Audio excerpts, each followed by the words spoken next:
So this is the story of the 33-year-old Zimbabwean, a US-based woman, and the 16-year-old boy. She flew in from Atlanta, USA, like a promise of escape. Maria Makedenge, a 33-year-old Zimbabwean makeup artist and entrepreneur based in the United States, landed in Harare, Zimbabwe this summer with big dreams for a young admirer who is 16 years old.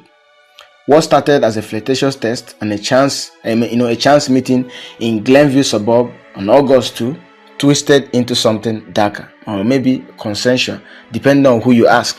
Now she's standing in the dock at the Harare Magistrates Court, charged with sexually assaulting a 16-year-old boy. Prosecutors paint a grim picture. Makendenge allegedly forced herself on the minor in a private encounter, then dangled the carrot of a US visa and financial support to seal his silence.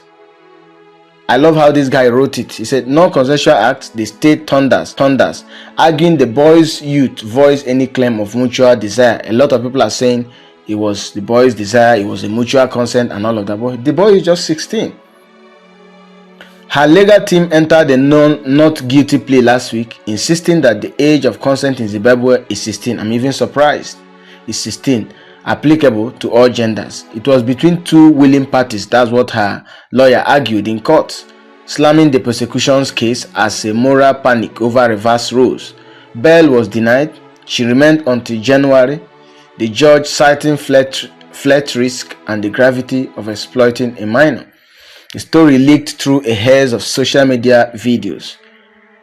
Grainy clips circulating that showed the pair seemingly affectionate moments, her laughing, him beaming in a school tie. The videos have been taken down all across social media platforms.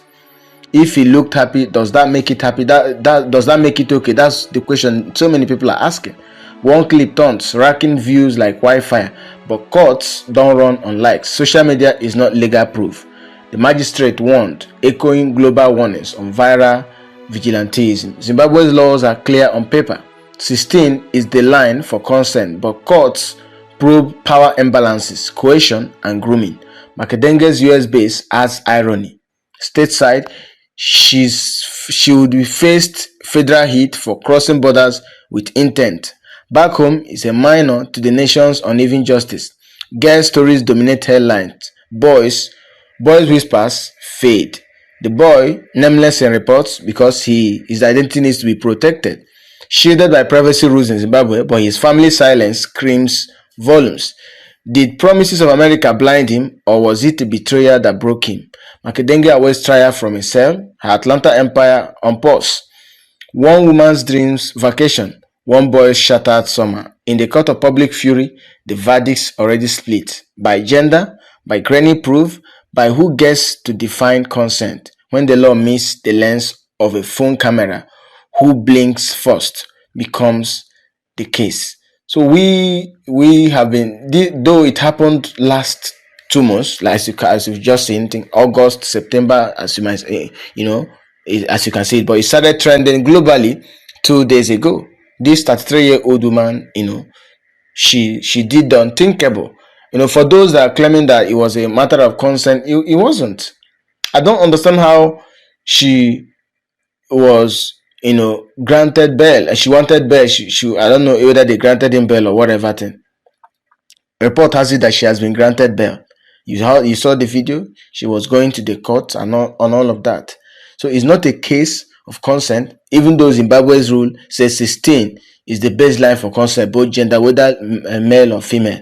But however, this is a matter of coercion, false promise. She coerced the boy into submission, promising him of a brighter future, flying him to Atlanta, USA. That's the dream of so many African youngsters. When you promise them you are going to help them get a visa to USA, of all countries, if you're an African, everybody is desperate to, get into the USA. So that was what she used to, to deceive the youngster. So she's standing trial now. I don't know what her legal team would want to defend. The woman is guilty. Let's assume that 16 is the age of consent in Zimbabwe. But that's not the case here. She promised the boy heaven and earth, and that was what made the boy to yield. And if it was actually a case of consent, possibly what made the boy to go and report to her mother and sister, as the report is in circulation right now. Could be that what she promised him, she could not keep to it. So the boy will have no option than to go and report her to his sister, and possibly the mother. So it's shameful and disgraceful. Nobody should even defend this. Assuming we should flip the table. Let's flip the table. This is something that has to do with maybe a 16-year-old lady and maybe 33 years old man. The story would have gone viral like wildfire. But because this has to do with a young boy, everybody's saying the boy is beyond 16 years old. I see people saying the boy is beyond 16 years old. The boy is an adult. The boy, consented. He wasn't forced. Are you kidding me? Whether people say he wasn't forced, it doesn't look like he was forced. The case in question is a case of a woman coercing a young man, giving fake promises of flying him out of Zimbabwe to USA, and she should be prosecuted for such crime.